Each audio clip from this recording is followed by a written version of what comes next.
is Jamie, and welcome to Disparity Dilemma, a new podcast discussing our experience with inequality in our education journey.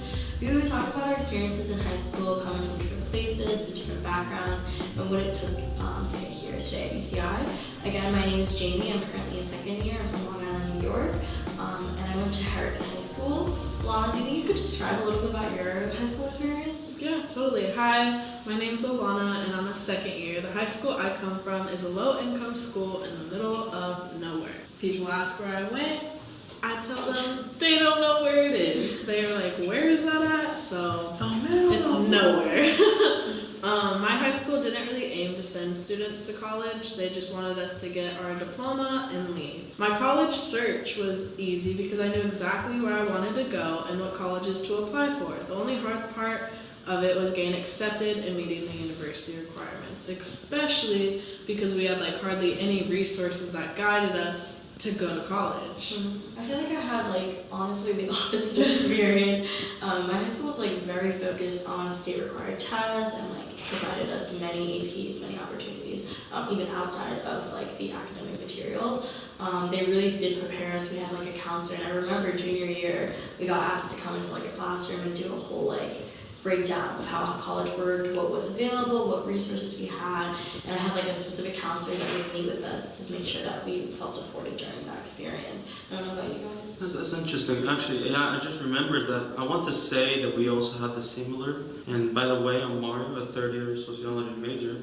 The high school I went to, it was a charter school down in Portland, San Diego. So that area is kind of almost wealthy area. It's not too far from Portland and Nazareth. For a high school that was not founded not long ago, we didn't offer AP classes, yet they were thriving also to go to college. They wanted all of us to, go to college and everything. So I just remember I believe it was both learning how to apply for colleges and even know how to apply for jobs and internships and everything.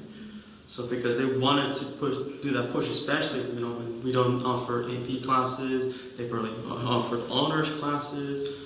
Yeah, there's some similarities there, but obviously I would think the quality is a bit different as well. Yeah. Hi, my name is Valeria. I'm a third-year sociology student here at UCI, and I came from a low-income public school in Coachella, and I would say that I did take a lot of APs. I had the resources there available. For the college process, it was a little hard, only because I had the resources available, but not the right staff to take me through the path of college enrollment. Not a lot about FAFSA or any of those things were explained to me, and it was hard getting here at UCI and not understanding most of the rigorous class level that they had here.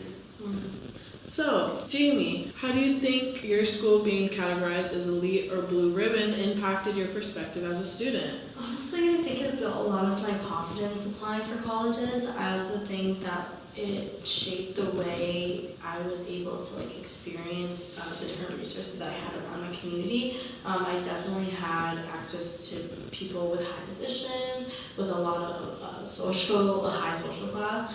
It also gave me different resources and opportunities to talk to the community, and it motivated me a little bit more. I think because of our category, we were expected to perform really well and also use those resources to make sure that we were high performing. I had very opposite than that. Since I came from a low-income high school, we were all labeled as rejects and lowlifes that weren't going to go far in life, especially to a university, as I stated before.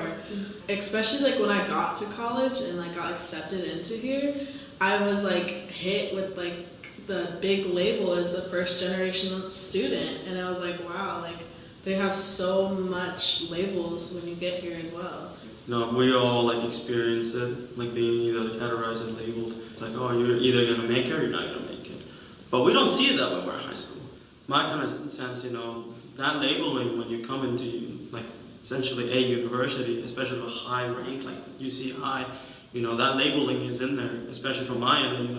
As I mentioned, my high school was a charter school. So when I told a few classmates, a few friends about that, their first impression was then how the heck did you get in? It's almost like you have the audacity to even be here, right? So being labeled as someone who doesn't fully know what they're doing because, I didn't take honors or anything like that, it's there. It even gives a bit of an imposter syndrome. essentially. And that's very real for almost anybody who's like experiencing something like this. I will assume you have the same thing as well, Valeria. Yeah, for mine, it was almost the same because when I got here to UCI in the first year, a lot of my friends didn't think that I came from a public school. It was like, how are you here? Like, you probably didn't take your SAT practices seriously. Like, none of the work that you've done up to here is like valid of your acceptance here. Like, it was really like frustrating the first year since I was like labeled low income, not many resources, so people didn't believe I even wrote my own answers for the college applications. They thought I had like paid people or something. I'm like, people don't see the hard work that it goes into income schools, public schools. That extra push and everything, yeah. Well, keep no, like us three were in state. What about you, Jamie? Being an out-of-state student was quite interesting. Like, I would feel that it would be hard to like reach for the stars and go all the way to California to a UC school. But honestly, I was really supported throughout the experience. It was very interesting when I heard that even people that were just as hard as me had just as much resources weren't encouraged to take APs like that. So it was quite interesting, and I truly do appreciate the resources that Harris gave me.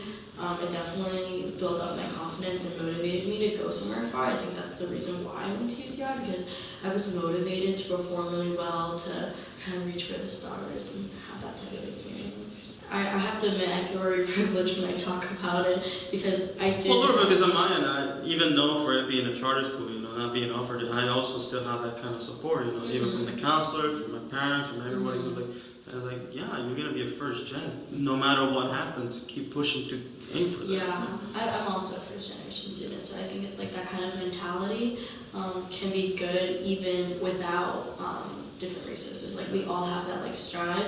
It's just like where we are, what resources our parents give us, what class, what what wealth we have. I think like shapes the way that we approach these types of experiences in our life. Yeah. Well then. Okay, thank you everybody for the discussion. I also want to thank everyone for tuning in to this episode of Disparity Dilemma Education Edition. If you enjoyed it, it's never happening again, so I'm sorry. But we appreciate your time.